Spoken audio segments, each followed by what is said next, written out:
At 24, Michael had become more than a master singer, dancer, songwriter.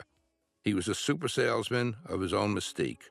Michael's passion for world conquest was singular. He lived, breathed, slept, dreamt, and spoke of nothing but #1 successes.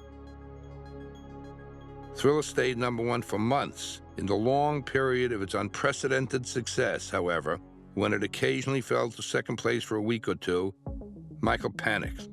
Hysterical, he'd berate me for failing to pump up the promotion. "I'm pumping, Michael," I'd say. "I promise you I'm pumping." And I was. After Thriller had sold about 3 or 4 million copies, I got a call about 12 noon. On the phone was the record company saying, "Hey, listen, if you're not busy, we need you to get over here right now." Michael was going to be presented a plaque for the Thriller record. And we were wondering, why were we waiting? In came Jane Fonda. Jane?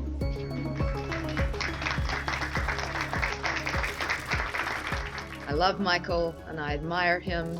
He's the only person I know that writes music that you can dream to and dance to and love to and work out to, and I do all of them to him. Come here, Michael. In retrospect, I know exactly what he was doing. He understood the importance of having a big white star giving him this plaque.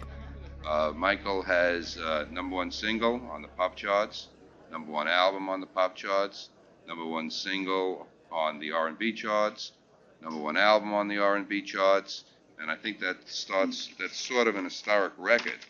But I don't think we understood where it was gonna go until the Thriller video came out. As far as the record company was concerned, the album cycle was done. They were thrilled with whatever it sold, and Michael said, no, we got more. Thriller, of all the songs on the album, seems like you can do much more video-wise, no, movie-wise, than any of the songs because of the story and all the visuals and monsters and stuff. And so I came up with an idea of thinking that I really want to change, metamorphosis into some other creature. And I saw American Werewolf in London. I really liked it. And I said, "Who's the director who did it?" And he said, John Landis. I said, "Great, that's who we got to get." So I said, "Get in touch with him." So I get this call, and he says Michael Jackson, and I really thought, little Michael Jackson of the Jackson 5? I mean, I thought he's a kid, you know?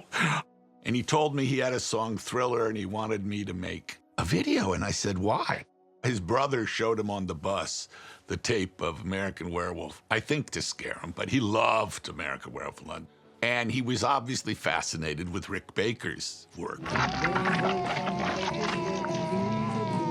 And so he called me and said, "I want to turn into a monster. Will you do it?" And the record label wouldn't pay for it. And we talked. I said, "Michael, you shouldn't pay for this. You should pay for it yourself." And he said, "Branca, figure it out." Nobody wanted him to do this. This was entirely his own thing. And everybody else, his people and the record company said, "Next album.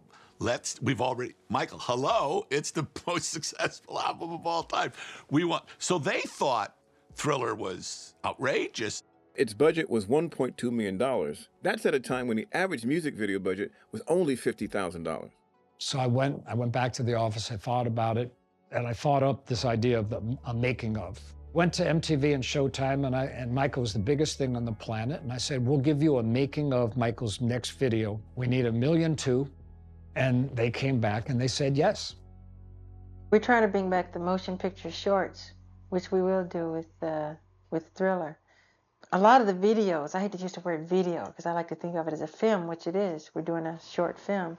A lot of them are so terrible. And I wanted Thriller and Beat It to be a stimulant for people to make better videos or short films. I really did. Because, I mean, I love MTV watching it. I think it's great. But a lot of stuff I see I'm not so crazy about.